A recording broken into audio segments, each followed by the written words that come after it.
Now, the show that you see on the walls here is from a recent trip for National Geographic expeditions, and we went to 9 countries in 22 days. The great thing about it was you go to all these signature places. You know, you're at the Taj Mahal one day, then the next day you're out on the Serengeti with lions, and the day after that you're at Luxor Temple, and then you're in Marrakesh, and then you're heading home. You know, it's just a whirlwind. The show opens over here on this wall at Machu Picchu in Peru and goes on down the wall to Easter Island, to Australia, Samoa, Cambodia, to Angkor Wat, on to the Taj Mahal in India, the Serengeti, Egypt, Marrakesh, and home. You know, right around the wall in sequence, so people can kind of go along on the trip. The first challenge of producing this show was the show was going to open on Thursday evening. Monday afternoon I started printing on the show. And there were other challenges too. I wanted a lot of pictures in the show, so I wanted to go to a standard size, the 17 by 22, in which I put an 18 by 12 inch image on there. And there would be panoramas in it. There would be flaming bright colors, super saturated stuff. There would be subtle backlit sorts of scenes with washed out backgrounds. There were just all kinds of things that had to be done, and it had to work quickly. We have been in Small World printing everything on our Epson 9800, which has served us wonderfully. We've since upgraded to the 9900, which gives us this huge color gamut, as well as, you know, the sharpness and the subtlety of gradations, and everything is just spectacular. But for this show, I also then wanted to have the convenience and speed of sheet feeding with all the image quality that came out of the 9900. So that made the 4900 the logical choice. It sits right next to my desk. I can sit there and spew prints out about as fast as I can run them through the computer, and it just stick in the roll paper and print the 17-inch wide panoramas. It was amazingly quick. On this show, we're really lucky to have exhibition fiber, because I remember in the old black and white days printing on double weight glossy dried matte, and you got this wonderful surface texture and the substance of the print, and that's what exhibition fiber delivers. Now, on this show, we were extra lucky because there is now exhibition fiber in roll paper. That meant that I could print the panoramas on the same paper, straight out of the same printer, seamlessly.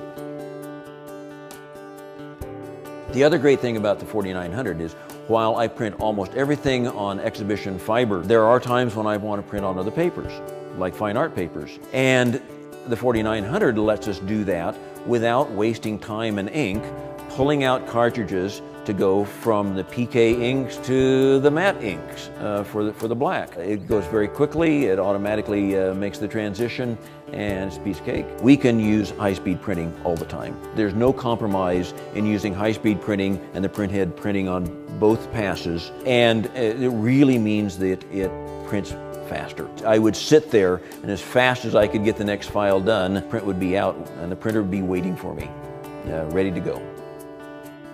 I was glad to see that the 4900 has the Ultrachrome HDR ink set. Same ink set that's over in the 9900, so we get exactly the same quality between the two printers. And when I need it, it really lets me get those extreme gamut colors that I might have been missing before.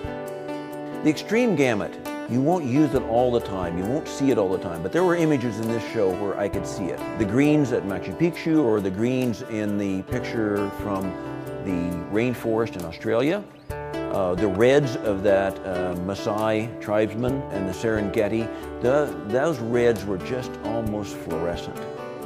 This gets a little geeky. What I discovered on this thing is it's also got something called a TFP, thin film piezo printhead. Now, I don't know how they do it. What it has to do with is how accurately you deliver those little ink drops. Extremely accurately at high speed if you're going to really render detail. And one place I could see that was at that panorama of the souk in Marrakesh, which is an image just full of lots of detail in there. If you don't do all of that well, then the visceral quality of the print goes away. I can't tell you how many hours, days, years, or decades I spent in a darkroom trying to get the kind of tonality that I can get out of one of these black and white prints straight through the advanced black and white mode. I mean, those prints on the wall were first-time prints. And you get this just incredible creamy tonality that still has all of the guts and rich, deep blacks that you expect in the very best black and white prints. Even the little LCD display on it. You know, it's in color, it's easy to navigate, I can make my way through it without getting out the manual. This is a big improvement. There's something else about productivity on this printer, is paper handling. So we can have roll paper sitting back there in the roll. We can have premium luster paper sitting down in the paper cassette. We can sheet feed fine art paper either from the back slot or straight through on the platform, and we don't have to be transitioning between one paper handling mode and another. When we're using roll paper, the new rotary cutter is fast, it stays sharp, it's going to keep working, and it will cut through canvas. I was glad to see that on the 4900 there's a window up there that lets me see the print head go back and forth. Sort of mesmerizing, you know, as it happened. But it gives me a lot of confidence that it's working. I mean, the printer's quiet, so otherwise I'm not quite sure what's happening inside there, you know, and I can just kind of stand over the printer, just kind of watch the thing go back and forth and know that all is well in the world. With the 4900, it's not just one thing. It's how all these technologies work together. There's the TFP print head, and the Ultrachrome HDR ink, and the AccuPhoto HDR screening. All that together lets me pull off an image like the snake charmer and the cobra. So, you get this amazing detail and sharpness on the back of the cobra's head, and then there are these smooth transitions of yellow in the background without a hint of digital step-off or artifacting. Well, same time, holding all those saturated oranges in the snake charmer's cloak. And along with that, skin tones that are true to life.